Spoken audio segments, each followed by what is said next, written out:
Hey everyone, Barak here. Ready to unlock your financial power and build wealth together? Welcome to our community. Let's dive in. We are going to go over 4 different strategies to get started in real estate with very little money, and these work anywhere in the world. So wherever you are in the globe, you can still benefit from this video. Because in this video, I'm going to tell you something that you've probably heard before, but I'm going to show you exactly how to do it. Are you ready? You can make money investing in real estate with almost no money. Yes, you heard me correctly. I know because I've invested in real estate with my own money in different states and countries. And I can tell you, you don't need to be rich to invest in property. The rich may invest in gold and diamonds. They may invest in fine art or collectible trading cards. And that's great, but real estate is a good way to multiply your money with very little capital. When you hear people talk about investing in property, you probably imagine someone who's rich and has access to tons of money.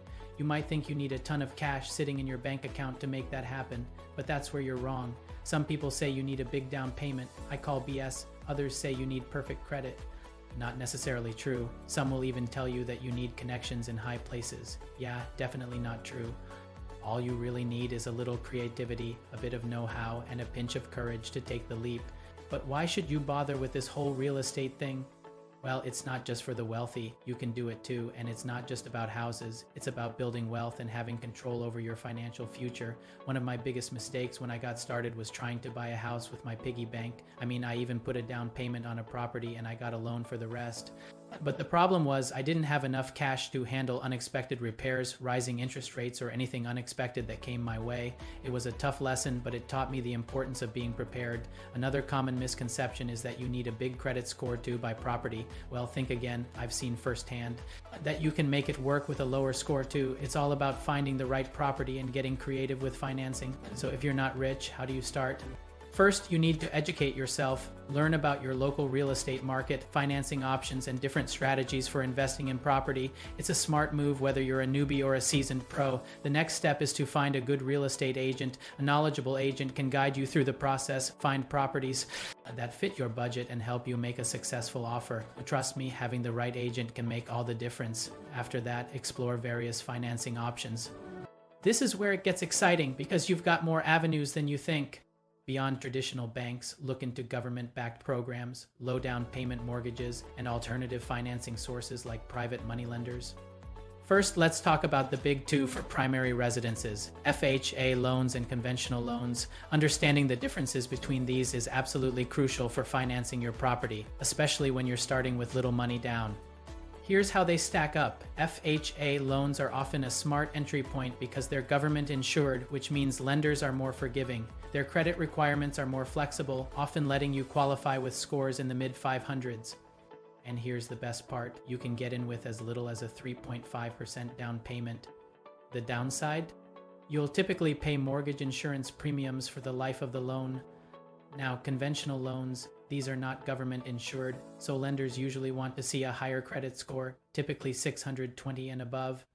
You can still find options with as little as 3% down. But if you put down less than 20%, you'll pay private mortgage insurance, or PMI. The good news about PMI: unlike FHA's mortgage insurance, you can often cancel PMI once you reach 20% equity in your home, saving you money long term. Choosing the best one for your situation is essential. And here's a bonus tip. Consider partnering up with other investors to pool your resources and invest in a property together. Just make sure you find someone trustworthy. Finally, once you've found your property, don't be afraid to negotiate the price. Making a good deal could save you thousands of dollars. Now let's dive into 4 awesome strategies you can use to invest in real estate with very little money. Number 1, house hacking. Let's kick things off with my personal favorite, house hacking. It is a brilliant strategy where you buy a property with multiple units and live in one of them while renting out the rest. It's like killing 2 birds with 1 stone. You get a place to live and cover your housing expenses by renting out the other units. Think about it. Instead of paying rent to someone else, you'd rather pay yourself. Plus, you can deduct expenses like mortgage interest and property taxes from your rental income. That's a sweet tax break. To make this strategy work, focus on properties with fewer than 4 units, such as duplexes, triplexes, or fourplexes. These are classified as residential, making them eligible for more favorable financing options like FHA loans.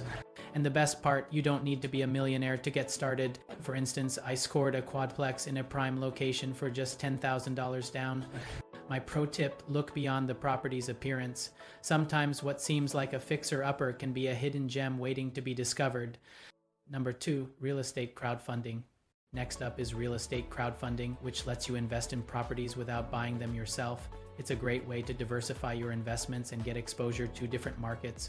With crowdfunding, you pool your money with other investors to buy larger properties like apartment complexes or commercial buildings. Some platforms even focus on development projects. The best part, you can start with as little as $10 or $100. That's like investing in stocks, except instead of buying shares of a company, you're buying a slice of a physical property. However, be cautious and research different platforms to find reputable ones. And don't forget to read the fine print and understand the fees involved. Number 3, wholesaling. Now let's talk about wholesaling. This strategy involves finding undervalued properties, putting them under contract, and then assigning that contract to another investor for a fee. It's like playing the middleman, but instead of selling products, you're selling real estate contracts. This strategy requires a keen eye for spotting potential and good negotiation skills. The catch is you don't actually buy the property yourself. Instead, you find someone willing to sell it at a discount and connect them with an investor who wants to buy it. For instance, say you find a property worth $100,000, but it's in need of repairs. Many times you can convince the owner to sell it for less than its market value. You'll then put the property under contract for a certain period, and here's the interesting part, you'll find an investor who is willing to buy the property as is and pay them a set fee. This fee could range from a few $1,000s to a percentage of the property's value. It's a win-win situation. You earn your fee, the seller gets a quick sale, and the investor buys the property at a discount. But remember, wholesaling isn't about buying and flipping houses. You're buying contracts, not the actual properties. And finally, number 4, seller financing and lease options. Last but certainly not least, we have seller financing and lease options. These strategies let you buy a property by working out a payment plan directly with the seller.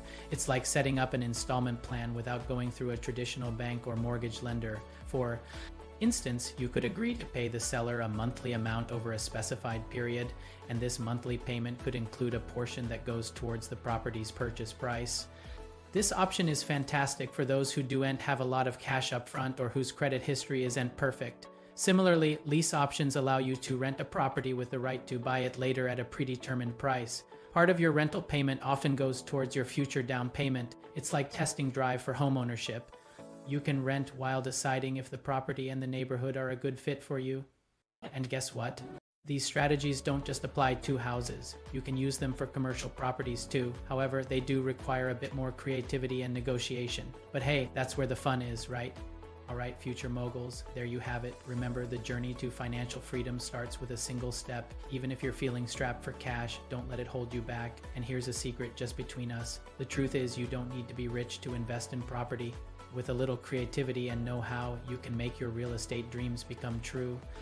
If this video gave you any useful info, please hit that like button right now. It helps us reach more aspiring investors just like you. And if you have questions about these strategies or want to share your own little money success story, drop a comment below. We love hearing from you. Don't forget to share this video with anyone who dreams of owning real estate but thinks they can't afford it. And of course, subscribe and ring that notification bell so you don't miss out on our next deep dive into financial freedom. Every single one of you is part of this incredible movement towards financial independence. Remember, the biggest asset you have is your willingness to learn and act. Real estate isn't just for the wealthy. It's for the resourceful. Keep learning, keep growing, and let's build that financial future together. Thanks for watching, and I'll see you in the next video.